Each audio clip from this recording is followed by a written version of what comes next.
Olá pessoal, tudo bem? Hoje nossa aula, terceira aula sobre ação penal. São 4 aulas de ação penal, né, porque é um assunto extenso. Nesta aula de hoje nós estudaremos sobre ação penal privada e a renúncia. Ação penal privada e a renúncia. Na próxima aula terminaremos esse tópico, esse assunto ação penal com perdão do ofendido e perempção, tá bom? Então, nosso tema de hoje da nossa terceira aula sobre ação penal é ação penal privada. Ação penal privada. Só para te recordar, você lembra que nós já estudamos isso aqui, ó. A ação penal, ela pode ser, só para revisar, tá? Ela pode ser pública ou privada. Muito bem. A ação penal pode ser pública ou privada. A ação penal pública, ela se divide em pública incondicionada e pública condicionada. Lembra disso? A pública condicionada vai se subdividir em condicionada à representação e condicionada à requisição do ministro da Justiça. Muito bem. Ação penal pública ou privada. Ação penal pública incondicionada, ação penal pública condicionada à representação da vítima ou condicionada à requisição do ministro da Justiça. Isso aqui nós já estudamos. Nosso assunto hoje é ação penal privada. Nós sabemos que a ação penal, ela consiste naquela segunda fase da persecução. Tem a fase do inquérito, depois vem a fase do processo. Porque na fase do inquérito o sujeito não é réu, lembra disso? Ele é apenas investigado. Se o Ministério Público entender que o sujeito praticou o delito, o Ministério Público oferece denúncia em crime de ação penal pública. Em crime de ação penal pública. Então, quem vai atuar no oferecimento da acusação é o Ministério Público. Senhores, e na ação penal privada, quem vai levar o caso ao juiz para que o juiz processe alguém é o próprio ofendido, é a vítima. Por exemplo, eu pratico um crime de calúnia contra você que está me assistindo, tá certo? Eu falo que você pegou o computador do João e vendeu. Se isso for mentira, eu estou praticando uma calúnia contra você. Tá? O CPP fala que cabe a você, em crime de calúnia, tá certo? O Código Penal, melhor dizendo, diz que cabe a você, em crime de calúnia, cabe ao ofendido acusar o sujeito. Esta acusação é através de um instrumento chamado queixa-crime. O ofendido, que é a vítima, então, vai contratar advogado para oferecer uma acusação contra mim, porque eu pratiquei um crime de calúnia contra você. Tá bom? Professor, então, no crime de calúnia, melhor, na ação penal privada, o Ministério Público não é o acusador, né? Não é acusador. O Ministério Público, ele funciona como fiscal da lei. Só vai ficar de olho.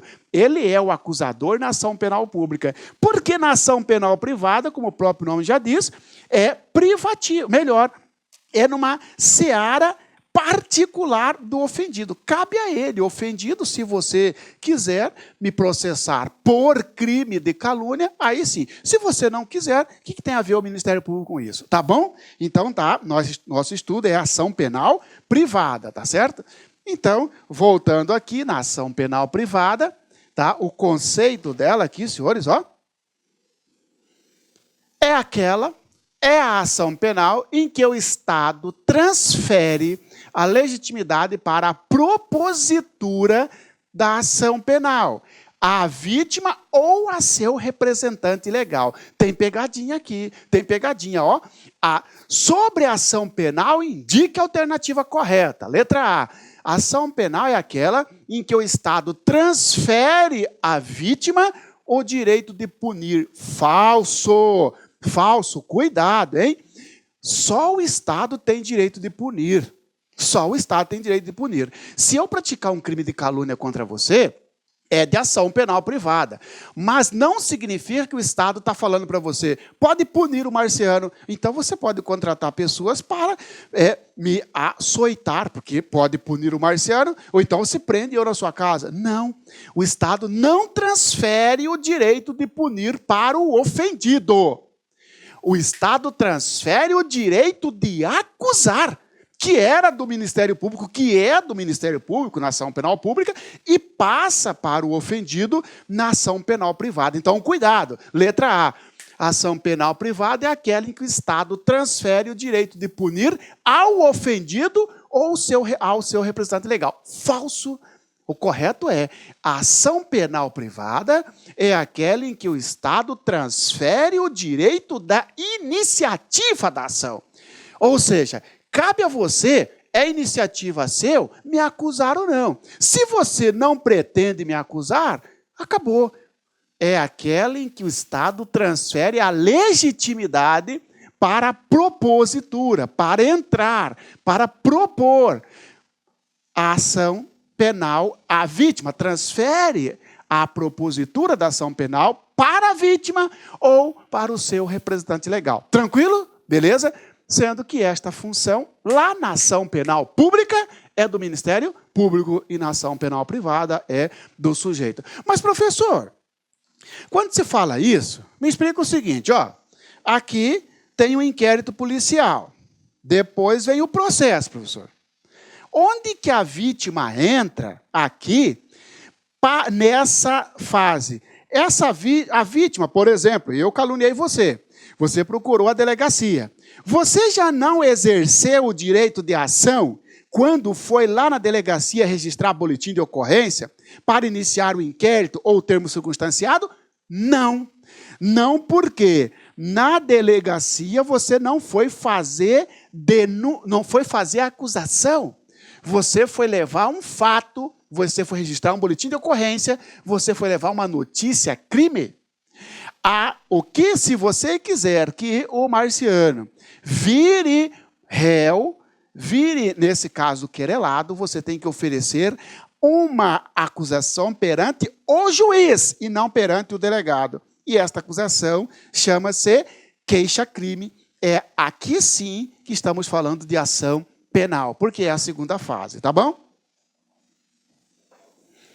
A ação penal, ela é regida, a ação penal privada, ela é regida pelos seguintes princípios. Você viu que a ação penal pública tem os princípios dela, né? Já a ação penal privada também tem seus princípios. Olha aqui, ó. Princípio da oportunidade. Princípio da oportunidade. Lá na ação penal pública é princípio da obrigatoriedade. Na ação penal privada não tem o princípio da obrigatoriedade. A obrigatoriedade sai fora e entra o princípio da oportunidade. Significa dizer o quê? Que cabe à vítima, cabe ao ofendido decidir se é oportuno ou não acusar o agressor, acusar o sujeito que praticou o crime contra ela. Por exemplo, pratiquei uma calúnia contra você. Você pensa, quer saber? Não vou mexer com isso. Ah, mas está todo mundo sabendo, até o promotor disse, problema dele. É você que vai verificar se é oportuno ou não. O Estado fala, estou transferindo para você o direito de acusar. Se você quiser acusar, acusa. Se não, você não é obrigado. Sobre a ação penal, indique a alternativa correta. Letra A. Constitui princípio da ação penal privada o princípio da obrigatoriedade. Falso. Porque se fosse verdade, você, vítima, estaria obrigado a acusar o sujeito que praticou um crime contra você. E você não está obrigado. Você acusa se você quiser. Quem está obrigado é o Ministério Público. Porque lá, na ação penal pública, vigora o princípio da obrigatoriedade. Na ação penal privada, vigora o princípio da oportunidade, que significa dizer, para fechar, que compete à vítima, cabe à vítima analisar se é oportuno ou não entrar com ação, entrar com uma acusação contra o sujeito que praticou o crime contra a vítima, ok? Princípio da disponibilidade. Princípio da disponibilidade significa dizer que a vítima, mesmo depois de iniciado o processo, pode dele desistir. A vítima pode, mesmo iniciado o processo, desistir de continuar com esse processo. Vai disponibilidade, dispor, abrir mão. Não quero mais saber disso. Por exemplo, pratiquei um crime de calúnia contra você. Você contratou advogado, está me processando. O processo está em andamento. Chega no meio do processo e fala, quer saber? Esse processo só está me dando dor de cabeça. Não quero mais mexer com isso. Eu vou desistir. Pode? Pode, porque você pode dispor e abrir mão. Você está abrindo mão de continuar com o processo. É um direito seu. Da mesma forma que você não é obrigado a dar início ao processo, você verifica se é oportuno ou não iniciar o processo, você também analisa se é oportuno ou não continuar com o processo. Só que, olha só, quando você não quer entrar com a ação penal, você está aqui no princípio da oportunidade. Agora, você deu início, você quer desistir da ação penal, você está amparado pelo princípio da disponibilidade. Cuidado, hein? Este princípio também não pode ser aplicado ao Ministério Público. Imagina que você é um promotor de justiça e entrou com uma denúncia contra o Marciano. No meio do processo, você é promotor de justiça, falou assim, eu vou desistir desse processo. Não pode, porque a ação penal pública, ela é indisponível. O que é disponível é a ação penal privada. Professor, estou lembrando também que o inquérito policial é indisponível, né? Isso, tá certo? Lembra que o inquérito também é indisponível. Aí não interessa se dentro da ação penal, se o crime é de ação penal pública ou ação penal privada. Não interessa. O inquérito é sempre indisponível. Agora, a ação, ela pode ser indisponível ou disponível. Se for ação penal pública, indisponível. Se for ação penal privada, disponível, porque é um princípio da disponibilidade. Por exemplo, pessoal, aqui entra o perdão do ofendido, que é, inclusive, matéria da nossa quarta aula. Olá, meus amigos, minhas amigas. Olha só, você que está estudando para o concurso aí do Tribunal de Justiça do Estado do Paraná, uma grande oportunidade para quem almeja, para quem deseja o seu tão sonhado cargo público. Nós aqui do Lá Concurso preparamos de novo. Olá, meus amigos, minhas amigas, você aí que está estudando para o concurso do Tribunal de Justiça do Estado do Paraná, nós aqui do Lá Concurso vamos ajudar na sua caminhada. Nós preparamos um super curso online, 100% online, um curso muito competitivo, com professores top de linha, como você assistiu essa pequena aula aí, a pequena demonstração da aula do professor. Olha só, nosso curso super competitivo 2017, atenção, custa apenas 10 mensalidades de R$ 25,00, ok?